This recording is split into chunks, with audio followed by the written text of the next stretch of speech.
Iepazīstināšu un pastāstīšu jums par to, kā tad man veicās analizējot un caurskatot tātad no 1991. līdz 2011. gadam reģionālos laikrakstus. Un konkrēti tātad, lai jums būtu priekšstats, kāda laikraksta tika analizēta, tātad no katra vēsturiskā Latvijas novada tika izvēlēts viens lielākais arī teritoriāli tātad nozīmīgākais laikraksts, un konkrēti tātad tie ir Bauskas dzīve, Kurzemes vārds, Druva un darba karoks, jeb kā vēlāk tika pārdēvēts Rezeknes vēsts. Un šis pētījuma mērķis, protams, kā jau jums visām arī, kā pareizi kolēģis minēja, bija saprast, kādā veidā tātad vispār kopumā tiek reprezentēts 8. 9. maijs un arī, kā šī reprezentācija laika gaitā ir mainījusies. Un kopumā tātad izanalizēts ir 252 publikācijas, kuras tika dalītas atceres un kontekstuālajās publikācijās. Nedaudz tātad par šiem pētījuma rezultātiem un centīšos būt tādi diezgan konkrēti un īsa. Proti, kopumā mēs varam secināt, ka 8. un 9. maijs reģionālajos laikrakstos tiek reprezentēts ļoti regulāri, un arī šiem tematiem, šīm notikumiem tiek pievērsta tāda ļoti liela nozīme, proti 44% gadījumu visas publikācijas tātad bija atrodamas pirmajās laikraksta lapusēs. 32% tātad visu atceres publikāciju arī tiek pievienots vizuālais materiāls, un pamatā tātad tiek atainoti vai tātad ziedu nolikšana pie pieminekļiem, vai arī kāda jauna pieminekļa atklāšana, vai iespējams cilvēku vienkārši pulcēšanās un dažādi šie pasākumi, kas ir diezgan loģiski, un jāuzsver tas, ka tātad arī pašās publikācijās sākotnēji, tīpaši atmodas periodā, visbiežāk tiek atainot tieši šī pati pasākuma norise. Proti, cik daudz cilvēki ir piedalījušies, ko viņi ir darījuši, vai ir bijuši kādas konflikta situācijas vai nav bijušas. Visbiežāk arī jāatzīmē tas, ka tātad reģionālais laikrakstos šis dalībnieku skaits nepārsniedz 100 cilvēkus. Izņēmums ir tātad 2 gadījumi Liepājā, kad tika svinēti uzvaras svētki, bet jāakcentē tas, ka tātad iepriekš cilvēkiem, liepājniekiem paskatīties pirms šiem pasākumiem tika iemests speciāls tāds uzaicinājums skrējlapas, un arī, iespējams, tas tādā veidā nodrošināja šo lielo dalībnieku skaitu. Bet, protams, jāatzīmē arī tas, ka šie dati, cilvēku dalībnieku skaiti ir ļoti dažādi, dažādās presēs, proti, cik tur tie ir 800 cilvēki, cik tur tie ir 500, cik tur tie ir 1000 un cik tur pat vairāk. Reģionālajie laikraksti savā ziņā varētu teikt ir tādi jauno tradīciju veicinātāji. Proti, ja sākotnēji ir tādas ļoti striktas divas tādas opozīcijas, varētu teikt, ka šo divi tādi pilnīgi pretēji viedokļi, proti tātad ir šī uzvaras diena un otrā pasaules kara upuru piemiņas diena, un arī šie viedokļi tādā veidā tiek atainoti, tad laika gaitā, pateicoties arī ļoti lielā mērā konkrēti tātad 95. gadā pieņemtajām 5. Saeimas likumam par to, ka 8.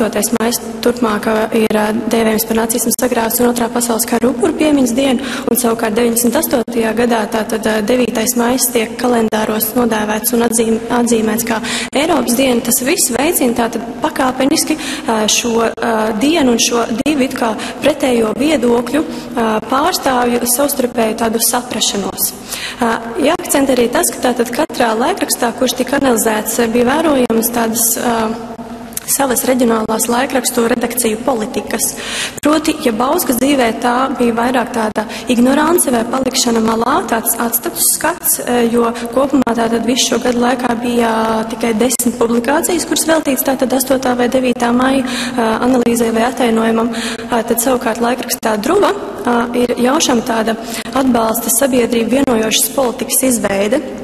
Proti, žurnālisti gan aicina cilvēkus iesaistīties tātad, piemēram, pirmkārt jau nešķirot, aicina nešķirot šos upurus savstarpēji, un tagad es varu nocitēt, tātad 92. gadā Druvā tika rakstīts, bet gan apraudzīt kara upuru kapus, ja vajadzīgs pielikt roku to sakopšanai un nolikt ziedus kritušo mūžīgai piemiņai, kā arī tiek aicināts cilvēkus, kur to vēlas būt atsaucīgiem un ziedot finansiāls līdzekļus šo kapu vietu iekopšanai un uzturēšanai. Tāpat laika gaitā, tātad 2006. gadā vairāk žurnālisti mudina cilvēkus sekot līdzi notikumiem, proti mēģināt izskaidrot cilvēkiem tātad šos vēsturiskos notikumus un to, kā tad tas bija, izsakot līdz šai notikuma attīstībai un arī tiek piedāvāt daudz un dažādi cilvēku atmiņu stāsti. Savukārt Liepājas tātad reģionālajā laikrakstā Kurzemes vārds pamatā žurnālistu un it īpaši redaktora politika, proti Andžela Remesa politika ir tāda, ka viņš vēlas izbeigt šo padomju gados kultivēto priekšstatu tādu turpināšanu un noplēst tādu jaunu lapus un mēģināt tātad arī lai šie cilvēki un viņu viedokļi savstarpēji nebūtu tādi strīdus iemesli, bet gan vairāk tāds vienojoši un vienojoša lieta. Savukārt Rēzeknes vēsts jāakcentē, ka sākotnēji ļoti konsekventi 9. maijs tiek dēvēts tikai un vienīgi par uzvaras dienu un tiek tātad arī viss materiāls sagatavot tikai un vienīgi šajā kontekstā. Un pirmajās lapas pusēs lasām apsveikumi kara veterāniem uzvaras svētkos. Savukārt 2003. gads, tas ir tāds, varētu teikt, lūzuma punkts, jo mainās tāda redakcionālā politika un tostarp arī tiek sāk atzīmēt gan 8. gan arī 9. maiju un arī parādās tātad publikācijas par šiem abiem datumiem un arī, protams, par Eiropas dienas, mātes dienas, uzvaras dienas redzējumu, viņu redzējumu. 9. mājas ir arī tāda ļoti laba diena, lai politiskās partijas un apvienības varētu izvērst savas politiskās aģitācijas platformas, ja tā varētu dēvēt. Un proti šeit jāuzsver, ka tātad viens no aktīvākajiem ir Jānis Urbanovičs, kas tātad 8. Saeimas Tautas saskaņas partijas frakcijas priekšsēža amatā esot, visiem novēlā veselību un galvenais saskaņa dvēselē, ģimenē un sabiedrībā. Savukārt 2007. gadā tātad arī politiskā apvienība PCTVL 9. maijā cilvēks mudina iesaistīties akcijā Apsien Georga Lentīti. 9. maijs arī caurskatot tātad šīs publikācijas izkristalizējās tas, ka ir vērojama tāda ļoti liela jauniešu pasivitāte. Un iespējams ne tik daudz pasivitāte, cik drīzāk nezināšana un šo notikumu neizpratne. Jo vērojams tas, ka tātad jaunieši ne tikai neapmeklē šos pasākumus un ar katru gadu dalībnieku skaits aizvien samazinās, bet arī uzrunājot jauniešus uz ielām un jautājot viņiem, ko tad tik tiešām nozīmē šīs 2 dienas un kādas ir atšķirības un vai viņi vispār kaut ko zina, tad ļoti bieži ir šī neizpratne un diezgan nepareizas atbildes, ja tā varētu teikt. 9. maijs ir arī tāda krievalodīgi runājošo skolēnu sabiedrības un vēstures mācības stunda, proti žurnāliste Līvija Lēne no Kurzemes vārda savulaik 2004. gadā tātad piedalīsies novērojumā, un viņas novērojuma liecina, ka vēl aizvien jauniešiem apzināti tiek mācīta dalīta sabiedrības un vēstures izpratne, proti tātad konkrēts gadījums no Tosmāras kapiem, kur viņi tātad novēroja šo pasākumu un atceras brīdi, un šī Tosmāras kapos esošā skolotāja ar savu klasi neļāva jauniešiem pamatskolēniem nolikt ziedus kopā ar pašvaldības pārstāvjiem, bet gan lika gaidīt savējos, un proti tātad pārstāvis no Krievijas puses. Tāpat arī jāsaka, kā liecina tātad dažādas ielu intervijas, kur žurnālisti arī ir atainojuši reģionālajos laikrakstos cilvēku vecums un zināšanas ir tādas savstarpēji korelējošas lietas, jāpaldies. Proti, jo vecāki cilvēki, jo viņiem iespējams ir stereotipiskāki priekšstati vai arī tātad padomju gados iemācītās lietas. Jaunieši savukārt vairāk pievēršas tātad gan šajām, piemēram, tātad Eiropas dienai, mātes dienai, kas sakrīt dažos gados ar 8. un 9. māju.